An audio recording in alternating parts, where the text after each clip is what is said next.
The great thing about working on a sequel is that the developers already have a reference instead of starting from scratch. Therefore, they can spend a significant amount of time rectifying issues from their first game which could not be patched out. By the looks of it, this is what we got in Kingdom Come Deliverance 2, regarding some of the gameplay features we'll discuss today. But since what we know so far are limited to what Warhorse Studios is willing to divulge, the questions accompanying them are not far behind. The links to all references shown here are available in the description. Alright, let's do this.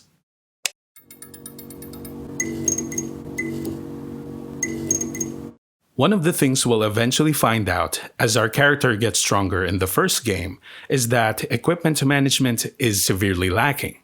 Depending on one's playstyle, there are at least 3 types of gear Henry would wear in any given activity.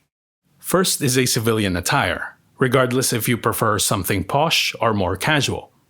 Next is an armor set, which should practically be worn every time we step out of town. And third is a cutthroat apparel, consisting of low noise and visibility clothing, perfect for when sneaking around. Technically, we always have access to 2 separate inventories, one of Henry's and that of our horse, so it's possible to carry all 3 types at a time while keeping them separate. However, swapping between them is a cumbersome process done manually, and if the set we want is within our horse's saddlebags, they need to be transferred in our character's pack first.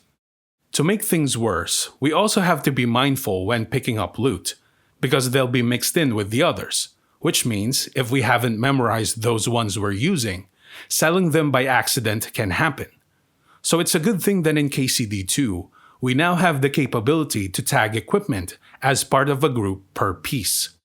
From what's seen in the demos, we can have up to 3 sets, represented by colored shields, red for 1, yellow for 2, and green for 3. Furthermore, the same piece of gear can be associated to multiple sets, as shown with this torch and dagger, for example, both part of groups 1 and 3. This is a simple and effective solution to the shortcomings mentioned earlier, but it also gives us a hint that one of the items we should probably prioritize early in KCD2 is an expensive saddle with several bags. Since Henry's pack will mostly be filled with multiple sets of gear, among other stuff, it means our horse's inventory will now play a bigger role every time we go on a looting or hunting spree. Thankfully, there are a couple of noticeable improvements to inventory handling as well. The most apparent is that books and materials now have their own spaces, instead of being lumped in with the Others tab. It's a very welcome addition, because in the first game, this segment gets opened up a lot when we need to fix something, for example. And it takes a bit of time to do so, since repair kits are sandwiched in between various items, including printed works and alchemy ingredients. You can also see that these sub-tabs are unorganized, where the different kinds of helmets, for example, are scattered amongst other types of armor. This has been addressed in KCD2 as well, with each of them now properly arranged into labeled sections. The only strange thing I found has something to do with repair kits, which for some reason are placed under the ointments category. Other than that, everything else about the inventory system seems to have been optimized, while maintaining most of its functionality from the first game. And as you'll see, this same impression seems to have been carried over to the equipment panel. We'll take a look at that next. What we have here is a layout of Henry's gear per portion in KCD1, segregated into sections. Starting off with the head, the helmet slot is still at the same location, but Quaff's right next to it has been joined by the head chainmail. This brought up a question because usually when someone wears a male coif, it also needs a cloth cap underneath to act as padding. But if they now occupy the same slot, how would this be possible?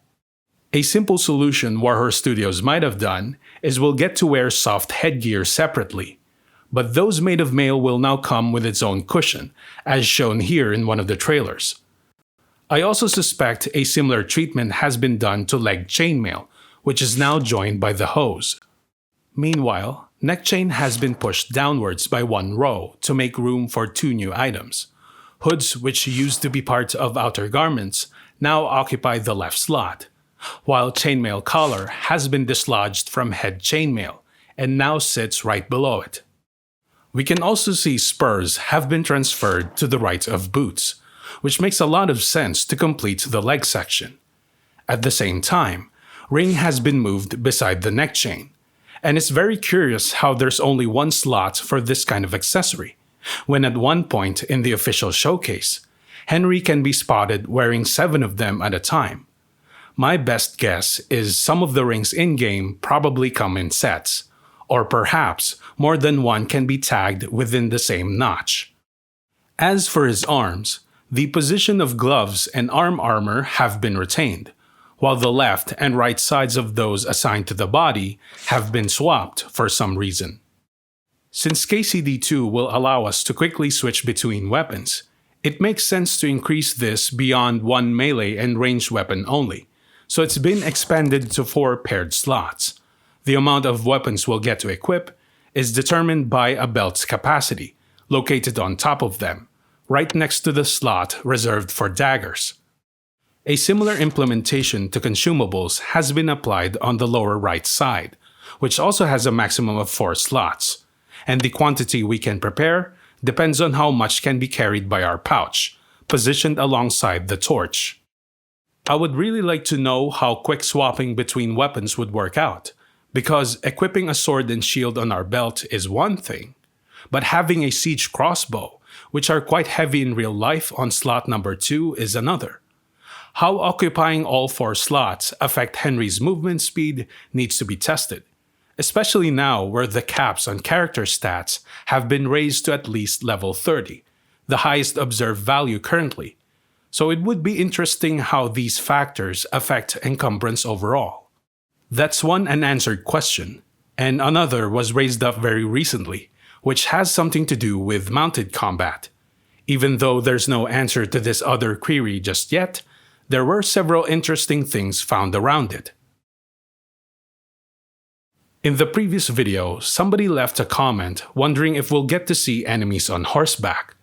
Unfortunately, this question cannot be directly answered with the footages currently available, because all we have are several allusions pointing to their possible existence. In one trailer, for example, there's a clip of Henry hitting an enemy soldier's horse with an arrow, and in a later shot, we can see several of Burgau's men at a gallop heading somewhere. However, the way these action sequences were set up look like they're part of story missions instead of random encounters. There was also one portion in the GameSpot preview where soldiers are spotted riding a horse, but this was during the siege scenario, where most of what happens is most likely choreographed. The only thing we know for now, which would probably happen, is there will be life moving on the roads beyond just wayfarers, because we can see in the gameplay showcase a couple of merchants riding their wagons filled with goods, and the one behind even has armed escorts. This informs us that the danger from various armed individuals while out traveling has most likely been retained. I'm just not sure if they will have access to horses this time around. We did see the bandits hanging around within some ruins have a couple of horses hitched nearby, so I'm hoping they'll be able to use them instead of just being decorations to balance the challenge a little bit, because mounted combat is highly effective at dispatching enemies on foot. And by the looks of it, this kind of warfare has also received a couple of changes that should improve it even more. In KCD1, many of the pole weapons are considered best when attacking from atop a horse because of their long reach and damage potential. They do, however, come with several restrictions, such as the fact that we can't store them through the usual means, nor be put away. It's quite a hassle to carry one around.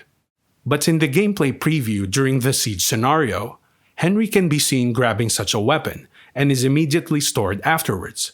This means polearms will now behave like every other weapon type in the game, making them an easier choice for mounted combat. And that's not all there is to it, because if we take a look at the horse's movement commands, it now says speed up or slow down instead of canter and gallop. So there's a good chance the controls have been altered, probably similar to what RDR2 has, where we tap a button to accelerate and another to do the opposite. This is fantastic because in the first game, it's required to press and hold a button to maintain certain speeds, but with this alternative control scheme, it's one less input to worry about, so we can focus more on landing our attacks, regardless of the weapon chosen. Throughout this presentation, we only focused on points readily perceivable from shared materials. But I can tell you right now that there's a lot more questions remaining. To name just a few, I'm wondering if the developers resolved an issue when fighting enemies on a slope, where bodies tend to slide downhill, which sometimes make them hard to find afterwards. There was also something Sir Toby mentioned in an IGN interview during Gamescom. At one point, he said Henry's cleanliness now affects stealth, which most likely means our character will be easier to detect if he smells bad, except the rate of how fast his clothes and himself get filthy this time around remains to be seen. But I think the biggest question so far has something to do with alchemy, because by the looks of it, every potion in the game now has a stronger variety, and it makes me wonder how they will affect the balance of, well, almost everything. It's quite understandable that these are very specific details surrounding KCD2, and demos can only reveal a number of things at a time. So for now, we'll just have to put these queries on file, ready for when the game is released.